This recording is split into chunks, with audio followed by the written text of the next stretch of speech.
প্রিয় দর্শক আসসালামু আলাইকুম, সকলকে ওয়েলকাম করছি আমার আজকের নতুন রেসিপি দেখার জন্য। আজ তৈরি করে দেখাবো ফ্রুট কাস্টার্ড।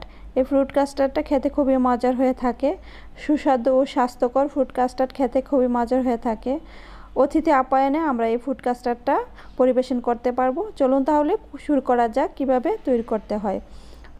ফ্রুট কাস্টার্ড তৈরি করার জন্য প্রথমে আমি কাস্টার্ড পাউডারটা গুলিয়ে নিব। এখানে আমি 3 টেবিল চামচ কাস্টার্ড পাউডার নিয়েছি। দিয়ে দিচ্ছি কাস্টার্ড পাউডার। 1 কেজি দুধ দিয়ে আমি এই কাস্টার্ডটা তৈরি করব। এখানে আমি এই কাস্টার্ড পাউডারটা নিয়েছি। আপনারা চাইলে যে কোনো ব্র্যান্ডের কাস্টার্ড পাউডার নিতে পারবেন। আর কাস্টার্ড পাউডারটা সুপার শপ কিংবা মুদির দোকানে পেয়ে যাবেন। এখানে আমি নর্মাল তাপমাত্রার 1 কাপ দুধ দিয়ে তারপর এই কাস্টার্ড পাউডারটা গুলিয়ে নিচ্ছি। এখানে কিন্তু গরম পানি দেওয়া যাবে না, নর্মাল তাপমাত্রার জাল করা দুধ নিয়েছি। তারপর কাস্টার্ড পাউডারটা ভালোভাবে গুলিয়ে নেওয়ার পর আমি এক সাইডে রেখে দিব। তারপরে আমি এখানে চুলায় চলে যাচ্ছি। চুলাতে আমি 1 লিটার তরল দুধ দিয়ে দিচ্ছি। আমি এখানে 1 লিটার দুধ দিয়ে তারপর এই কাস্টার্ডটা তৈরি করব। এখন অনবরত নেড়ে চেড়ে তারপর দুধটাকে ঝাল করে নিব। 1 লিটার দুধ কিন্তু 4 কাপ হয়ে থাকে। এই 4 কাপ দুধকে আমি জাল করে তারপর 3 কাপ করে নিব। 1 কাপ পরিমাণে দুধ আমি কমিয়ে নিব জাল করে। তারপর এখানে আমি দিয়ে দিচ্ছি হাফ কাপ পরিমাণে চিনি। চিনিটা আপনারা আপনাদের টেস্ট অনুসারে অ্যাড করলেই হবে। অনবরত নেড়ে চেড়ে দুধটাকে জাল করতে হবে যাতে করে দুধের মধ্যে কোনো সর না পড়ে। এখন আমি দিয়ে দিব কাস্টার্ড পাউডারটা। আগে থেকে যে কাস্টার্ড পাউডারটা গুলিয়ে রেখেছিলাম সেটা একটু নেড়ে চেড়ে মিশিয়ে নিয়ে তারপর আমি এখন দুধের মধ্যে দিয়ে দিব। অল্প অল্প কাস্টার্ড পাউডার দিয়ে তারপর নেড়ে চেড়ে নিব। অল্প অল্প করে কাস্টার্ড পাউডার দিতে হবে, না হয় একসাথে দিলে জমাট বেঁধে যাবে। আর এখানে 1 লিটার দুধের জন্য 3 টেবিল চামচ কাস্টার্ড পাউডারই একদম পারফেক্ট। আর আপনারা যদি একটু বেশি ঘন করতে চান আর একটু কাস্টার্ড পাউডারটা বাড়িয়ে দিলে হবে। এখন অনবরত নেড়ে চেড়ে কাস্টার্ডটা ভালোভাবে দুধের সাথে মিশিয়ে নিচ্ছি। কিছুক্ষণ নেড়ে চেড়ে ঝাল করে নিব।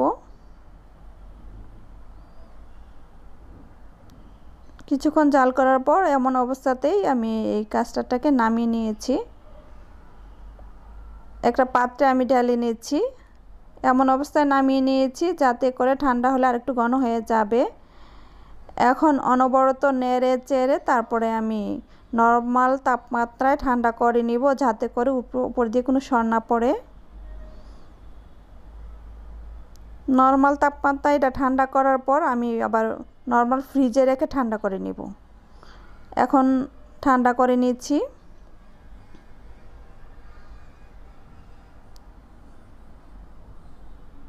এখন ফ্রিজে রেখে আবারও ঠান্ডা করে নিব। ফ্রিজ থেকে বের করে নিয়েছি ঠান্ডা হওয়ার পর। এখন একটু নেড়ে চেড়ে সব কিছু আমি এখন অ্যাড করব এক এক করে।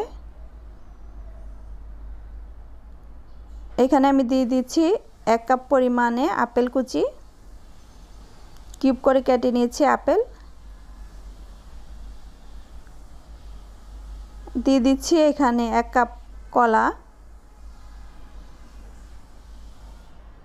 দিয়ে দিচ্ছি এখানে 1 কাপ কালো আঙ্গুর।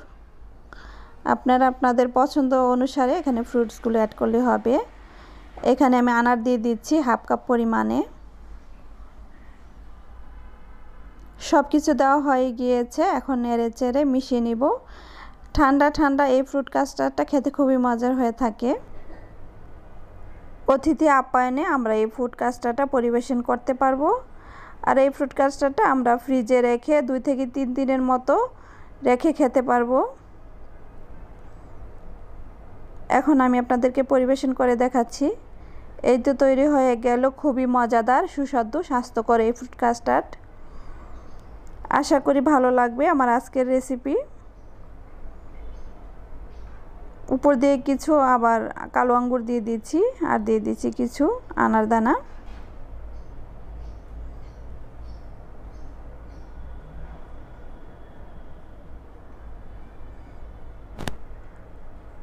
আশা করি আমার আজকের এই মজাদার রেসিপিটি আপনাদের কাছে অনেক বেশি ভালো লেগেছে।